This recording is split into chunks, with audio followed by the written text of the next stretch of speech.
Hello, future medical professionals. Welcome to our deep dive into the fascinating world of biology. Today, we are exploring a critical aspect of human health, the disorders of the excretory system.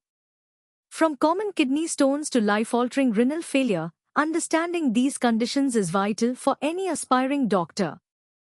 We'll journey through this topic across 4 levels: easy, medium, hard, and hardest, ensuring you gain a comprehensive grasp, perfect for your NEET preparations. Let's begin. Ready to kick off our exploration of excretory disorders? In this easy section, we'll cover the fundamental definitions and key characteristics of some common conditions affecting your kidneys. Think of it as building your foundational knowledge. First up, let's talk about kidney stones, also known as renal calculi. These are hard, crystalline deposits that form inside your kidneys or urinary tract. They typically occur when your urine becomes too concentrated, allowing minerals like calcium oxalate or uric acid to crystallize and clump together. Imagine tiny rocks forming inside your body. Symptoms can be quite severe, including excruciating pain in the back or side, blood in the urine, nausea, and vomiting. For instance, if someone experiences sudden, intense back pain and notices their urine is reddish, kidney stones might be the culprit. Next, we have glomerulonephritis. This is an inflammation of the tiny filtering units in your kidneys called glomeruli. When these filters are inflamed, they can't effectively remove waste and excess fluids from your blood. This condition is often triggered by infections, like a recent strep throat, or autoimmune diseases. Common signs include swelling, especially in the face, hands, and feet, dark, color-colored urine due to blood, and high blood pressure. Finally, let's consider renal failure or kidney failure. This is when your kidneys lose their ability to adequately remove waste products and excess water from your blood. It can be acute, meaning a sudden and often temporary loss of function, or chronic, which is a gradual and irreversible decline. Both lead to a dangerous buildup of toxins in the body. Now, let's test your understanding with a few quick questions. First, what are kidney stones primarily made of? Second, what is the medical term for the inflammation of the glomeruli? And third, can you name the 2 main types of renal failure we just discussed? Take a moment to recall the key definitions and characteristics we've just covered. Alright, let's step up our game. In the medium section, we'll dive deeper into the specific types, underlying mechanisms, and initial management strategies for these excretory disorders. Get ready for more detailed insights. Starting with kidney stones, we'll explore their different types. The most common are calcium stones, but there are also uric acid, struvite, and rare cystine stones, each with specific causes. For example, uric acid stones often form in acidic urine and are linked to conditions like gout. We'll also examine key risk factors, such as dehydration, diet, and family history. Initial management focuses on pain relief, increasing fluid intake, and sometimes medications to help pass or dissolve the stones. For larger stones, procedures like lithotripsy or surgery may be necessary to remove them. Moving on to glomerulonephritis, we'll uncover its pathophysiology. Immune reactions are at the heart of this disorder. Antibodies can either directly attack kidney structures or form immune complexes that deposit in the glomeruli, triggering inflammation. This damage impairs the filtration barrier, leading to symptoms like hematuria and proteinuria. Clinically, it can present as nephritic syndrome, characterized by blood in urine and high blood pressure, or nephrotic syndrome, with heavy protein loss and severe swelling. Understanding these mechanisms is crucial for diagnosis. Now, let's differentiate between acute and chronic renal failure. Acute kidney injury, or AKI, is a sudden loss of kidney function, often reversible if treated promptly. Causes can be prerenal, like severe dehydration, intrarenal, involving direct kidney damage, or postrenal, due to urine flow obstruction. In contrast, Chronic kidney disease, or CKD, is a gradual, irreversible decline in kidney function over years, commonly caused by long-term conditions like diabetes or hypertension. This progression can lead to end-stage renal disease. Finally, we discuss uremia, a severe syndrome where waste products accumulate in the blood due to kidney failure, causing widespread symptoms from fatigue to neurological issues, necessitating dialysis or transplantation. Time for some medium-level practice questions. First, can you distinguish between the causes of acute and chronic renal failure? Second, list 2 common types of kidney stones and their typical causes. Third, explain how immune complexes contribute to glomerulonephritis. Fourth, describe uremia and mention 2 of its systemic effects. And fifth, what is the primary diagnostic indicator for assessing kidney function that declines in chronic renal failure? Excellent work so far. Now, let's challenge ourselves with the hard level. Here, we'll analyze complex pathophysiological processes, advanced diagnostic methods, and detailed therapeutic strategies for excretory disorders, connecting them to broader physiological principles. At the hard level, we delve into the intricate pathophysiology of renal calculi formation. It's not just about mineral buildup, it involves urine supersaturation, crystal nucleation, growth, and aggregation. We'll explore the delicate balance between urinary inhibitors like citrate, which prevent stone formation, and promoters like excess calcium or oxalate, which encourage it. A comprehensive metabolic workup, including 24-hour urine analysis, is essential for identifying specific abnormalities in recurrent stone formers, guiding tailored preventive therapies. This detailed understanding allows for targeted interventions beyond just symptomatic relief. Next, we refine our understanding of glomerulonephritis, classifying it based on etiology, histology, and clinical presentation.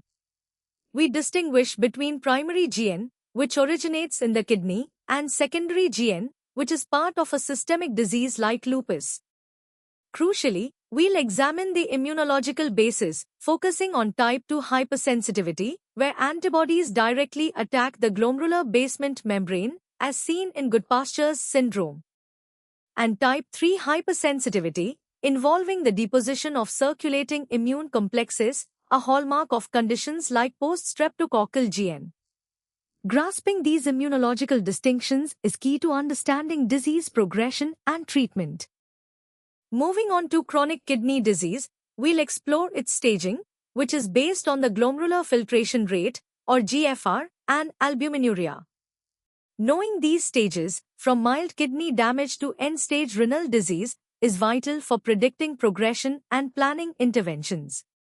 Therapeutic goals are multifaceted, slowing disease progression through strict blood pressure control and RAS inhibition, managing complications like anemia and bone mineral disorders, and preparing patients for renal replacement therapy. We'll also examine the principles of renal replacement therapy itself, including hemodialysis and peritoneal dialysis, both relying on diffusion and ultrafiltration to cleanse the blood, but differing in methodology and patient lifestyle implications. Finally, we touch upon kidney transplantation, the definitive treatment for ESRD, which necessitates lifelong immunosuppression to prevent organ rejection. Time for some challenging questions. First, explain the role of urinary inhibitors and promoters in kidney stone formation. Second, differentiate between type 2 and type 3 hypersensitivity in glomerulonephritis. Third, if a patient has a GFR of 25, what CKD stage are they in and what are the therapeutic goals? Fourth, compare hemodialysis and peritoneal dialysis mechanisms. Fifth, why is lifelong immunosuppression needed post-transplant and what are its risks? Sixth, how does RAS contribute to CKD progression and how are its inhibitors used? And finally, describe ultrafiltration in a dialyzer. Congratulations on reaching the hardest level. This section is designed for those aiming for top scores in NEET, delving into the most intricate molecular mechanisms, cutting-edge technologies, and complex genetic underpinnings of excretory disorders. Prepare to think like a specialist.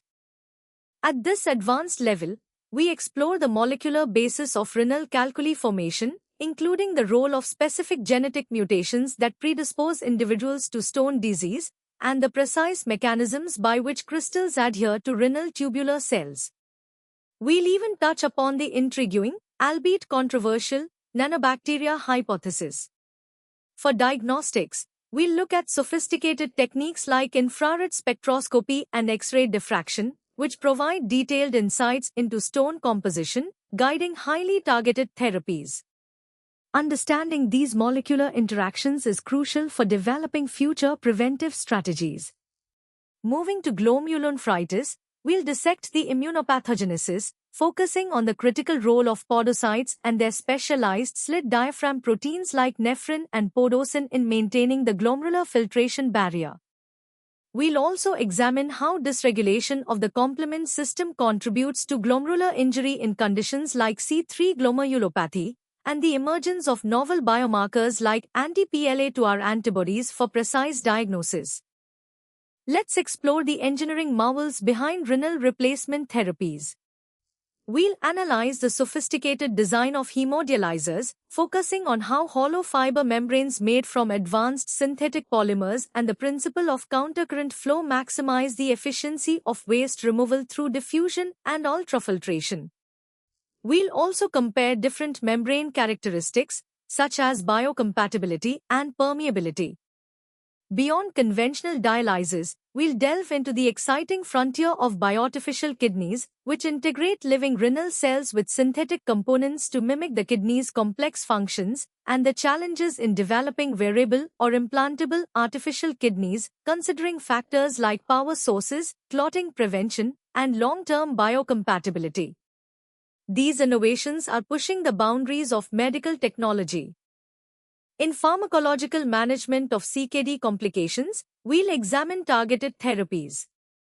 RAS inhibitors like ACEIs and ARBs are crucial for slowing GFR decline and reducing proteinuria by modulating glomerular hemodynamics and fibrosis. For mineral bone disease, we'll discuss the nuances of phosphate binders and active vitamin D analogs. Anemia is managed with erythropoiesis-stimulating agents and iron. A significant recent advancement is the role of SGLT2 inhibitors. Initially for diabetes, these drugs now show remarkable nephroprotective effects in both diabetic and non-diabetic CKD, independent of glycemic control, by improving renal hemodynamics and reducing inflammation, representing a paradigm shift in treatment. We'll also explore the genetics of inherited kidney disorders, such as polycystic kidney disease, Alport syndrome, and Fabry disease.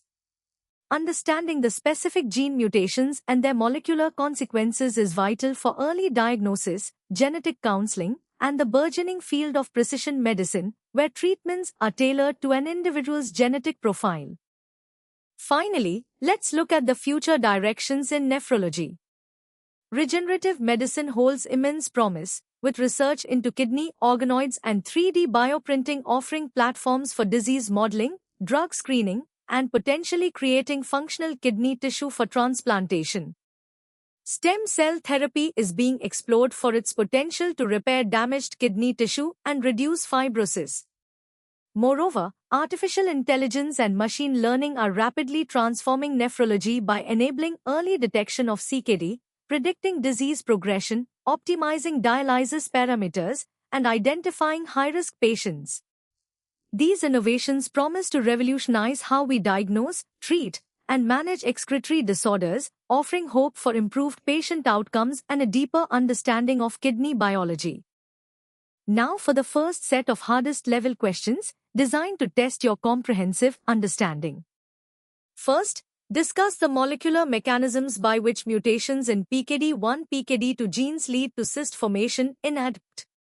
Second, elaborate on the role of podocytes and the slit diaphragm in maintaining the glomerular filtration barrier. Third, from an engineering perspective, Explain how countercurrent flow and membrane characteristics in a hemodialyzer optimize the efficiency of waste removal. Fourth, describe the mechanism of action of SGLT2 inhibitors in providing nephroprotection in CKD, independent of their glycemic effects. And fifth, how do anti-PLA2R antibodies serve as a specific diagnostic and prognostic biomarker for primary membranous nephropathy? Let's continue with the next 5 challenging questions. Sixth, compare the challenges and potential benefits of developing bioartificial kidneys versus wearable artificial kidneys. Seventh, explain the concept of supersaturation in urine and how it relates to the nucleation and growth phases of kidney stone formation. Eighth, discuss the immunological basis of type 2 and type 3 hypersensitivity reactions in glomerular diseases, providing specific examples of each and their targeted treatments. Ninth, what are the key considerations for selecting appropriate phosphate binders in the management of CKD mineral bone disorder? And 10th, how can AI and machine learning be leveraged to improve the management and outcomes for patients with chronic kidney disease? You've just completed an incredibly detailed journey through the disorders of the excretory system. We've covered everything from the basics of kidney stones to the cutting edge of regenerative medicine and AI in nephrology. To continue your quest for knowledge and excel in any ET, remember to explore more such comprehensive content. Visit synapse.omaps.in for an extensive library of educational resources, practice tests, and expert-led sessions. Don't forget to subscribe to our channel for regular updates and more amazing lessons. Keep learning, keep growing, and keep pushing towards your medical aspirations.